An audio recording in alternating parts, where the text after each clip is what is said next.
It's hard/impossible to put together a sermon series where everything really builds, because life doesn't work like that in terms of who attends church every Sunday.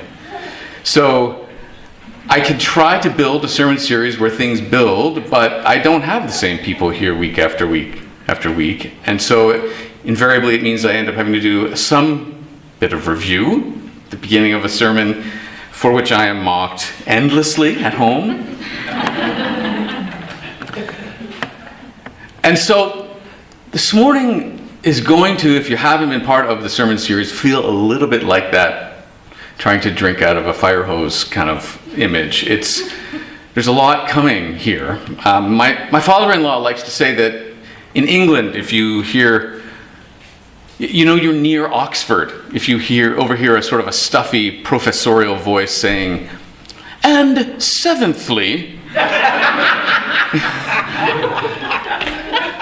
and I'm afraid you're in for something like that this morning, just a little bit. So forgive me in advance. The flood is our main topic, and it's taken us a while to get here. We've traveled through early Genesis, and as we've done that, we've come across 7 important ideas, 7 that have been helpful. And I want to go through those 7 ideas rather quickly. This is the review part, and then apply them to the flood story. So what we're doing here as we approach the flood story is no different than what we have been doing. So the 7 important ideas. Here's the first one. We have seen that the types of stories and literature that we find in early Genesis already existed in the wider ancient Near Eastern world long before the time of Moses.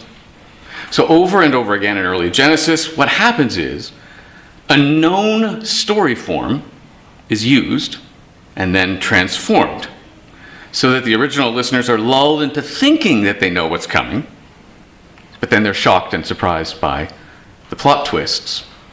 Challenge for us, of course, 3,000 years later, is we don't catch the plot twists. They don't feel like twists. So this is a big moment right here. Oh, it worked. Okay. We live in a scientific age, for better and for worse. So our primary concerns don't always align with ancient primary concerns. When we investigate something, we tend to ask questions like, what happened exactly? When exactly? In what order exactly? Where exactly? And those are very good questions, the right questions in some situations. But they don't serve us very well when we're studying ancient Near Eastern literature, where their primary concerns were different. Their primary concerns were big philosophical and theological questions. What is God like? What is the world for? What are people for? What is freedom, and who gets it? So while it does take work and imagination, when we read their ancient literature, we need to try to enter into it and think like they did, and stop acting like modern scientific investigators. And that brings us to our next important idea, and that is the impossibility of reading strictly literally. As we have seen repeatedly, reading early Genesis this way, as if it were somehow a modern scientific document, can't be done. Nobody does it, even the people who think they do. A solid vault that holds up an ocean above the sky? Chronologies of creation that don't match each other? A walking, talking snake? A fruit that brings moral knowledge? Cain, afraid of people who might kill him, when the only people mentioned are Adam and Eve at this point. And it can go on. And those absurdities are the result of reading incorrectly. When we read early Genesis like a science report, we are imposing our way of thinking on them. It's intellectual imperialism. Instead, we should, in humility, enter into their worldview and let the literature do the work it was intended to do. And one way of letting the literature lead us is to pay attention to how it is structured. We've already seen the benefit of this. We saw it in how the 6 days of the first creation story are ordered and how they build to a climax.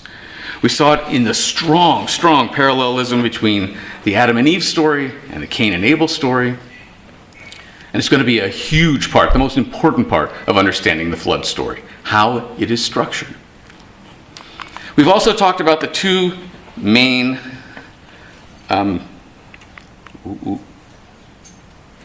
why is this not working? Can you go to the next one? Because I can't, evidently. Here we go. We've also talked about the two main original contexts for these stories.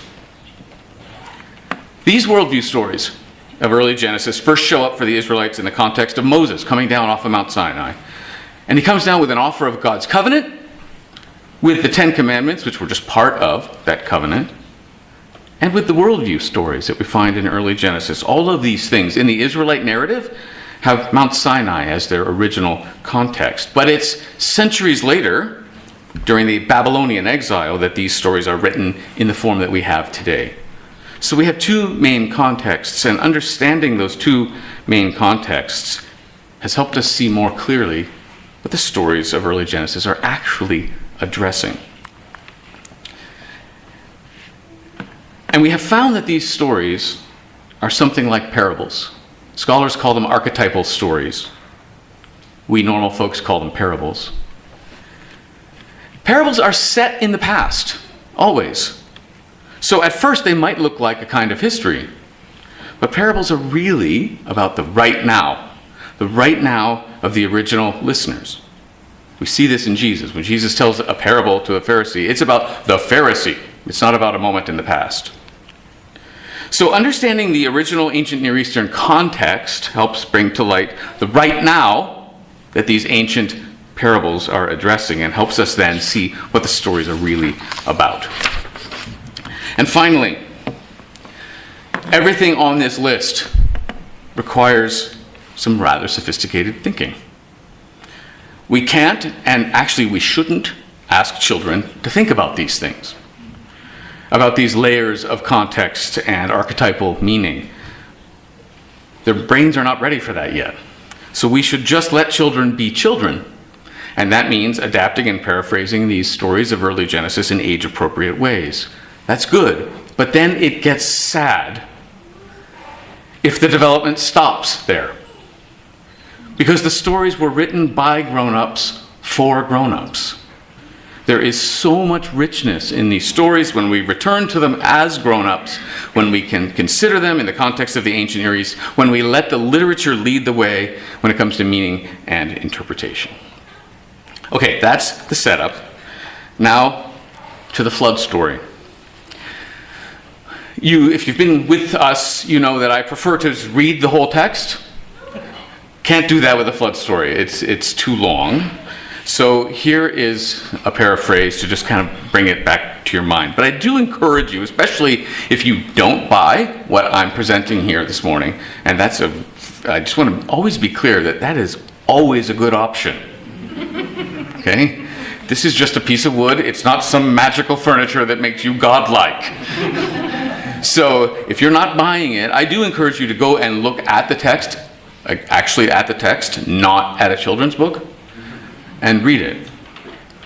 See whether or not what I'm presenting makes sense. And again, to be clear, what I'm presenting is nothing that, like, Paul Teel didn't make this up. This is doing research and finding it in books. Often books written by scholars who are far more conservative than I am. But they're the ones taking the text seriously and trying to find out and think about its original context. So, God is upset about human violence. God comes to regret creation and plans a flood. But Noah is told to build an ark, so all is not lost. The animals come 2 by 2. Along with Noah's family, they all get on the ark, and the waters come. The ark floats. The land disappears under the waters of chaos. You probably grew up hearing that the flood lasts 40 days and 40 nights, but that's not true. not in the story. The text tells us to the day how old Noah is when he gets on the ark, and then again how old he is to the day when he exits the ark. And that time span is 1 year and 10 days. Anyway, the water recedes. Noah sends out a dove. It comes back with nothing, as we heard Pamela read this morning. Then it comes back with an olive leaf, and then it just doesn't come back at all. The story of parenthood.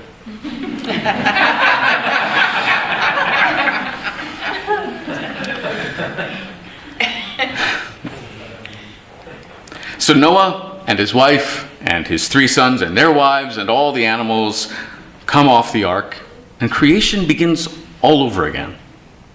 Noah offers up a sacrifice, and God makes a promise signified by the rainbow, which in Hebrew is just bow. That this will never, ever happen again. So let's think about that story through the lens of our 7 important ideas. In other words, yes, the sermon is only starting now. Okay. So it should be no surprise to you at this point when I tell you that long before the time of Moses, there were already flood stories all through the ancient Near East. They were all pretty similar. They predate Moses, as I say, but they were all pretty similar because the flood story was a known story form. So let me tell you the normal ancient Near Eastern flood story. This is what the ancient Israelites were expecting, because this was normal. After the gods created this world along with the humans to do all the hard labor, the gods were able to rest for a while. But the humans reproduced. And then those new humans reproduced. And then those reproduced until eventually, with all those people, are you ready for this? Here's the problem. It just got too loud. At first, the noise was irritating for the gods. Then it got frustrating until eventually it was unbearable. Something had to be done. The gods needed pest control. They tried a few minor things, but nothing worked. So in their anger, the gods swore that they would wipe all life from the face of the earth. They would undo creation. Remember that in ancient Near Eastern creation stories, the earth rises up out of the chaos waters. So flood stories are simply creation in reverse. The chaos waters come back up over the land. It's basically the gods hitting undo.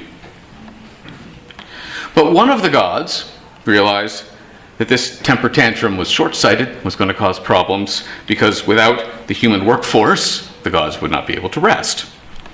So this one god defied the others and warned a human about the coming flood, giving instructions on how to build an ark and save his family and the animals. Eventually the day comes. The gods open the floodgates and unleash the chaos waters, and almost immediately the gods lose control. Chaos is everywhere. Try as they might, the gods can't close the floodgates, and they panic. And the flood goes on for a long time, like 1 to 2 weeks. Eventually the flood calms down, and the human sends out a bird to see if the waters have subsided enough. The humans and the animals come off the ark, and the man offers up a sacrifice to the gods, but the gods gather around the fire for warmth and comfort after their panic. They need the fire. The end. That's the normal flood story form.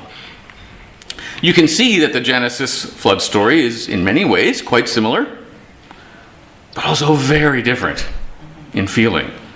In the normal flood story, the reason for the flood is that people are just too loud. In Genesis, the reason is human violence. It's moral pollution in Genesis, not noise pollution. In the normal flood story, the gods argue with each other and then they panic during a flood that lasts 2 weeks. In Genesis, God is in perfect control the whole time during a flood that lasts over a year. It's kind of a, ooh, cute, a 2-week flood, eh? In the normal flood story, the gods are enraged. In the Genesis story, as we'll see, I don't know if you're aware of this, God is grieved and hurt. Not angry. Never angry.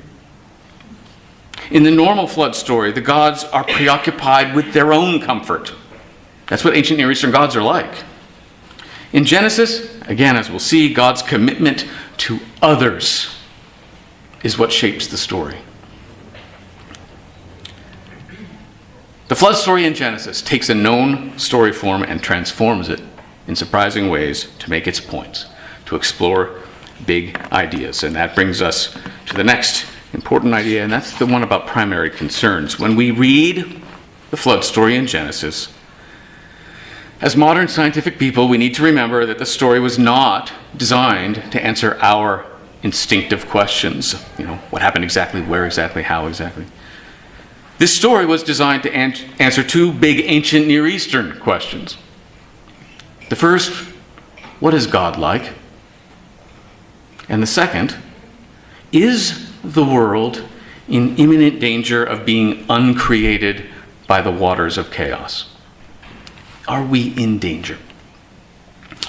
Those of us who are old enough to remember the Cold War will remember how often we wondered, is the world in imminent danger of being uncreated by nuclear war? It was just there, that worry, in the background, all the time. The ancient Near Eastern question about the floodwaters was similar to that. It was an existential threat that kind of created anxiety in the background all the time. So we're talking about big ideas, about theology and philosophy and the end of the world.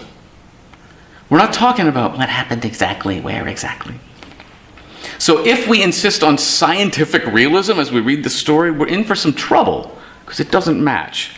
And that brings us to the impossibility of strict literalism. If we try to read the flood story strictly literally, we run into all sorts of problems. Here are just some of them. This is a fun list to make. The flood story in Genesis says that the flood waters covered the highest mountains on earth. We know how tall those mountains are. You can do the math. It would take quadruple the amount of water, total water currently on our planet, to do that. Well, where did that water come from? Where did it go? Was it salt water or fresh water? And whichever you answer, how did the other kind of fish survive for a year? It's a long time to hold your breath. Could a pair of every type of animal on Earth really fit in one ancient boat, along with enough food for all of them for 1 year? And speaking of those animals, how did the kangaroos get to the ark? How did they get back? The polar bears. Also, if a global flood really happened about 6,000 years ago, and that's the date people who read literally get to, there really ought to be some geological evidence for it. But there is not. There are signs of major regional floods in various parts of the world, but nothing like a global flood. And then, last one on this list, could keep going. Just want to mention that olive leaf brought back to Noah by the dove. That leaf, if we read strictly literally, was attached to a tree that was under 7 kilometers of water. In complete darkness, experiencing 700 times more pressure than usual, pressure that would crush all but our most specialized submarines, and sometimes even them, all for a year. And we're supposed to accept that this tree was not crushed by the pressure, did not die under 7 kilometers of water, and still had a leaf on it when the waters subsided. So a scientific, strictly literal reading just doesn't work. As we found with other stories in early Genesis, the flood story was never meant to be a modern scientific report, which shouldn't be surprising when there wasn't modern science. It'd be like Moses stopping the Israelites and saying, we just need to talk about quantum physics first. We're out of order when we do this. So what was the story intended to be? We can't just say what is not. What was it intended to be? What was the story intended to say? And for that, we turn to the most important idea in this sermon, and that is letting the literary structure of the flood story guide us. As we've seen, so often the structure of these stories is the most important clue we have in terms of pointing to where the main point is. And the flood story is a spectacular example of that. It has been, as you'll see, very carefully structured to direct our attention to a central point, to what is literally its central point. First, I want to talk about something called chiastic structure. Doesn't that sound fancy? The name is based on the Greek letter chi, which looks like an X. And it describes chiastic passage is a literary passage that revolves around a central point, like an X revolves around a central point. In stories like this, the beginning matches the ending, and then the second part matches the second to last part, and they just keep on marching in these matching pairs and converging on a central point. In a chiastic story, the center is the point, with all sorts of clues surrounding it to draw the listener's attention to that center. I'm going to warm up here, show you one of the classic short chiastic stories from the ancient world. It also happens to be from early Genesis, and it's the Tower of Babel story. Now, I apologize for the small print. Ooh, there we go. I'm not expecting you to be able to read it, blah, blah, blah, blah, blah, and we're not going to talk about why this is important until another sermon. I just want you to see something.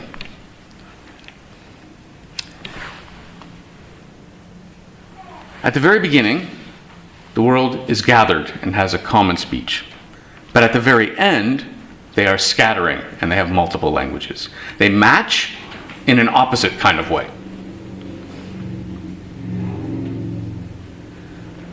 Moving a layer in, they settle and they decide to start building. But at the bottom, the matching part, they are scattered and they stop building. Settle and start, scatter and stop. That sounds pretty good. Next layer.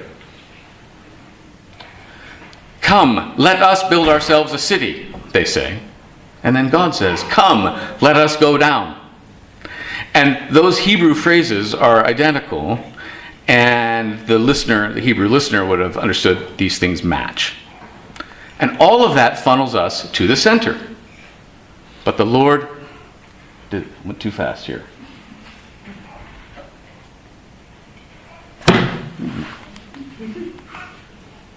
It's an odd delay. Okay, but the Lord came down to see the city that the men were building. And now, that's important. That's the central point of this story. And actually, that is an important central point, and I'm not going to talk about why today. But you can see how it's organized. Okay, next, the flood story. Again, small print, and this is just an outline. First layer. Human hearts are evil, and God says, I will wipe out. Matches the ending. Human hearts are evil, and God says, never again will I wipe out. Next layer in. Noah is a faithful builder of an ark at the beginning and a faithful builder of an altar at the end. Next layer. God says, go into the ark. Matches God saying, come out of the ark.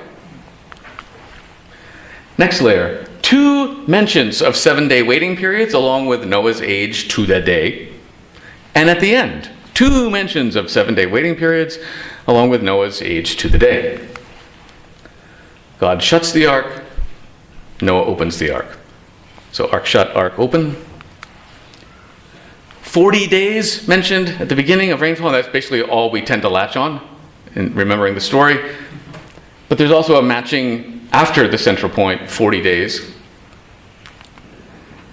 And then something that Pamela read, and that might have startled you just a little bit, the 150 days.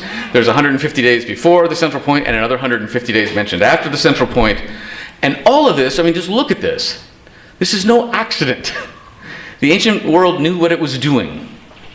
And if you remember your children, if you had children, before they could read, if you remember how good their memories were for stories, that's what the ancient Israelites' memories were like, because all of them, except for about 10 to 15%, never learned to read. So they never lost that. They paid attention to this. They knew what was happening here, and everything was being directed toward God remembers. But God remembered Noah and the animals that were with him on the ark. What I want you to see is that there's a very strong case to be made that it's not really possible for us to understand fully what was being communicated to the ancient Israelites in this flood story if we don't understand, as they did, how the story is structured and where we find the main point. Now that we do see it, I want to just offer up some observations with help, amazingly, from Walter Brueggemann, who is also the author of the prayer that Aaron read for us this morning. A spectacular Old Testament scholar. As with all chiastic stories, there are 3 major parts. There's the beginning, there's the crucial turning point in the center, and then there's the ending. In the beginning, we've already seen the problem isn't noise, pollution, the problem is human violence. That would have been a little bit of a plot twist for the ancient Israelites. They knew what to expect. But what happened next was not supposed to happen.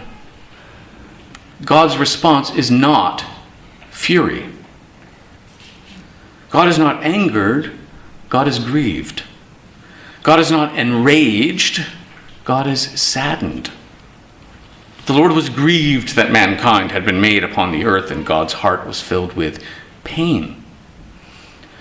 And the Hebrew word for God's pain is exactly the same word used to describe the woman's pain in childbirth. God feels our pain. Here's how Brueggemann writes it. This flood story is not about the world assaulted by a God who stands remote. It's kind of how we tend to think of the story. A little Zeus-like. Zap. The story is about the hurt that God endures because of and for the sake of us.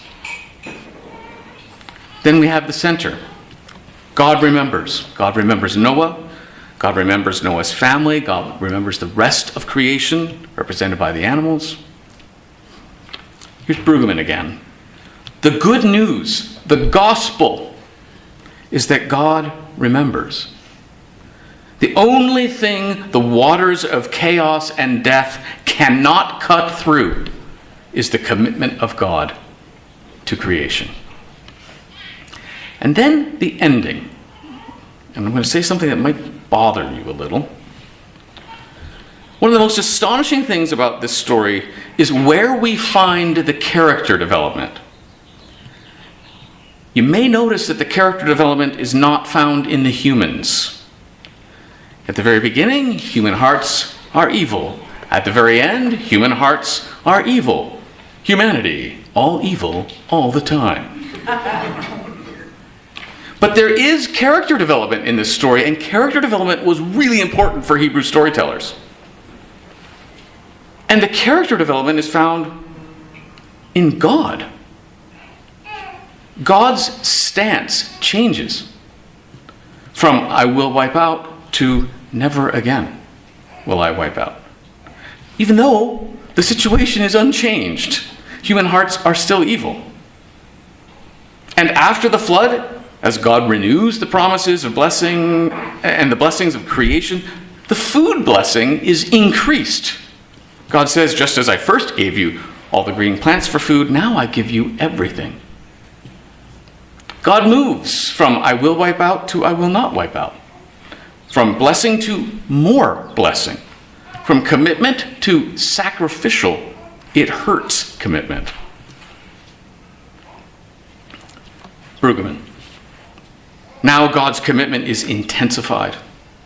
For the first time, it is now marked by grief, by the hurt of betrayal. It is now clear that such a commitment on God's part is costly for God. The one-to-one connection of guilt and punishment is broken. God is postured differently now.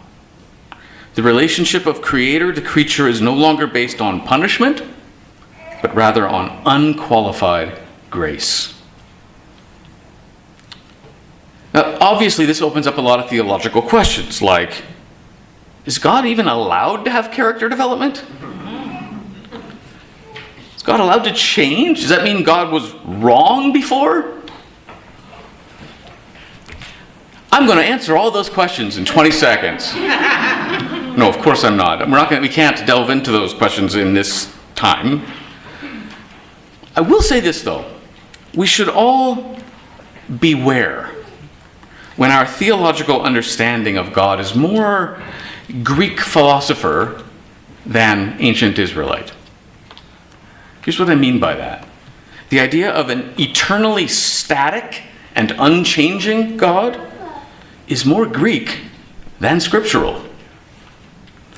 Why can't, I just ask this for your consideration, why can't God's constant, reliable character be a character of growth? Why can't growth be the constant? Anyway, we're not the first ones to hear this story and think about the character of God. The ancient Israelites were the first ones to hear this story and think about the character of God, and that brings us to, we are going to be moving a lot faster, I promise you. The two main original contexts, the Exodus and the exile. In the Exodus, at the base of Mount Sinai, the Israelites were being invited into a covenant with Yahweh. Well, what's Yahweh like? Is the obvious question. And the flood story answered that question loud and clear. Yahweh is forgiving, committed, loyal, willing to suffer for the sake of humans flourishing. Yahweh is characterized by movement toward more love, toward more forgiveness, more blessing. That is Yahweh.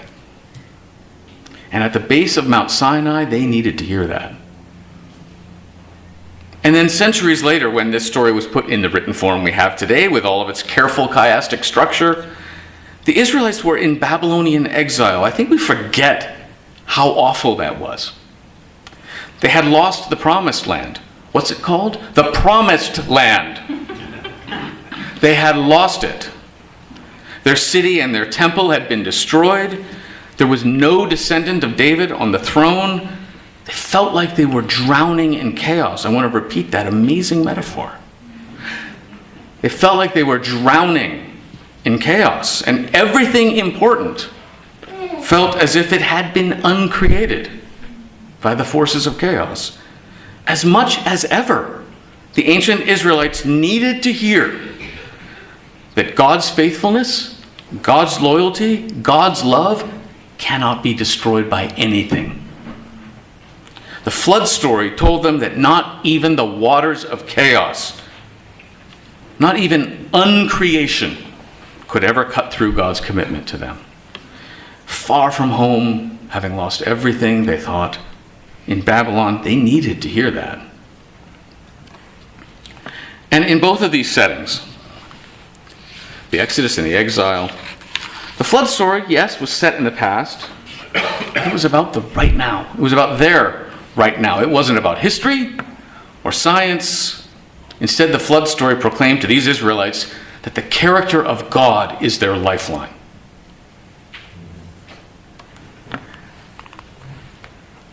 And seventhly,